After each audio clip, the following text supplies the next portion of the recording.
absolutely. It's interesting because as a person, I'm a landscape architect, and I used to bid on public contracts all the time as a subcontractor for new schools and stuff like that. And since I have been in this office, I have not done that. I do not think that I should engage in any type of public money projects at all, and I don't think anyone should. And I think that's a really good policy to have. We should do that, absolutely. I'm going to have to get back with you on that. Do some more research.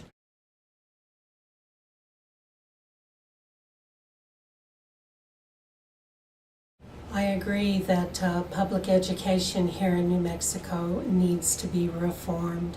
My children and my grandchildren have gone to school here. My kids graduated, they're grown. I have 2 grandkids in school here in Las Cruces. In the past, we have thrown a lot of money at the educational system, so I don't necessarily think that throwing more money into education is the answer. I support the teachers and the children, so that is where my focus will be, not necessarily with middle bureaucracy or the higher up. My support would be with the teachers and the children. We start at the basic that we have some problems, and it was apparent that we had problems here in Doña County when we looked at AYP scores, if that's our measure. I think that as a society, our greatest asset is human capital, and we cannot not invest in human capital, and the foundation of human capital to me is education. So if we're going to reform it, we have got to figure out the best way to get kids and adults. I always pull in higher ed because I represent NMSU. The best way to get them through school and out into the workforce. And I think that that's really important. So whether that's performance-based with our teachers, my sister's a teacher, I've already warned her about that, that might come down, If that's one of the options, so be it. We will have to figure out a way to get these kids and adults educated so they're contributing to our society. And specifically, right now, I'm trying to figure out, I think there's lots of options, and lots of teachers, educators have some good ideas on how to do it, but specifically I don't have an answer on a specific reform, but I do not think that not investing in them, I just don't believe that's the way to go. We have to keep investing in our education system here. I think it gives us hope. Can I make one last comment about that? Okay. I agree with Joni that we definitely need to be invested in our children. I do want on the record, I am a supporter of vouchers and homeschooling and the charter schools. I think that with these other avenues, it just helps the public education system to perform better. So just like Joni said, our kids are our future, and we need to make sure we take good care of them.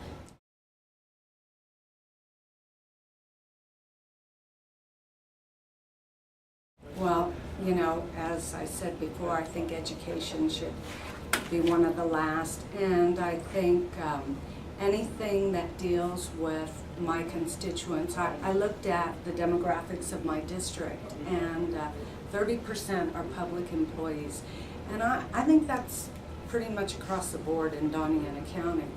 And so for me to cut education, public employees, and then our basic health care that we're providing to those that need it, mental health, behavior health, all of the services that we provide, I would have a really hard time cutting those.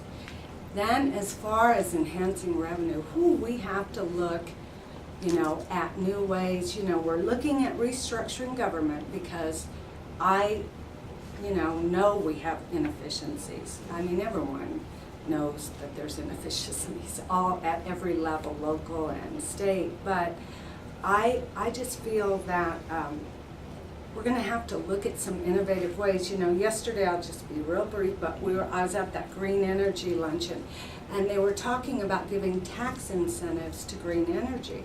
So I'm thinking, okay, here we give tax incentives to green energy, and here's our traditional, way of getting taxes. Eventually, if those green energies start taking over our basic infrastructure as far as energy, we're probably going to have to flip and start taxing them because we have oil and gas. It's oil and gas is just such a big part. It used to only be, in the 1980s, it was only 50% of our state budget, and now it's a huge portion. I think it's over 80% for sure. And I think we're going to have to look at some of the new technologies and maybe look at how we can work on some of those tax bases. I mean, I don't know any other way but taxing to help us, but we have to get our government sort of inefficiencies under control. This may be an area where Joni and I differ. As my husband and I are small business owners. We've been in business here in Las Cruces for 13 years. So I have been talking to businesses in my district since I put my hat in the ring for this office. And I am an advocate. This is where revenues can be raised. The oxymoron of lowering taxes, it actually raises revenue for the state. It creates jobs, and the answer to our problems here in New Mexico is supporting our local community businesses. There are 158 taxes on businesses around New Mexico. That is excessive and cumbersome and overburdening on the small businesses here in New Mexico. And so I think that we need to prop up our small businesses, lower taxes, and create revenue for the state.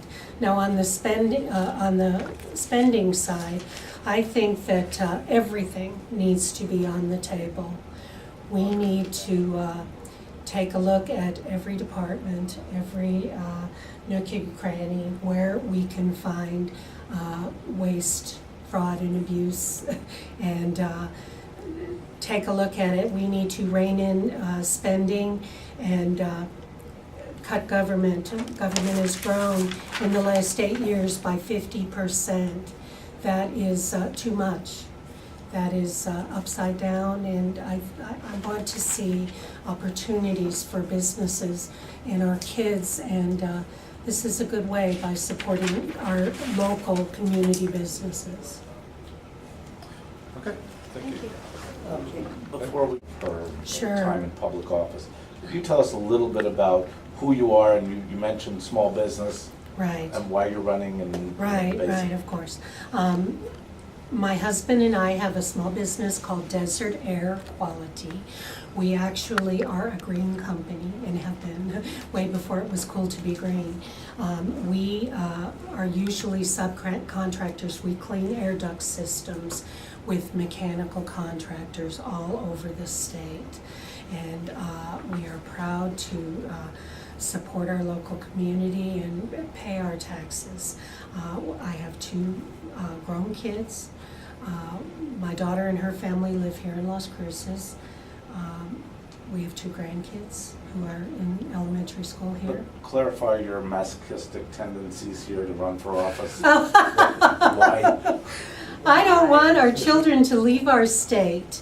I want to be able to create opportunities and dreams, and I think that New Mexico's better days are ahead of us.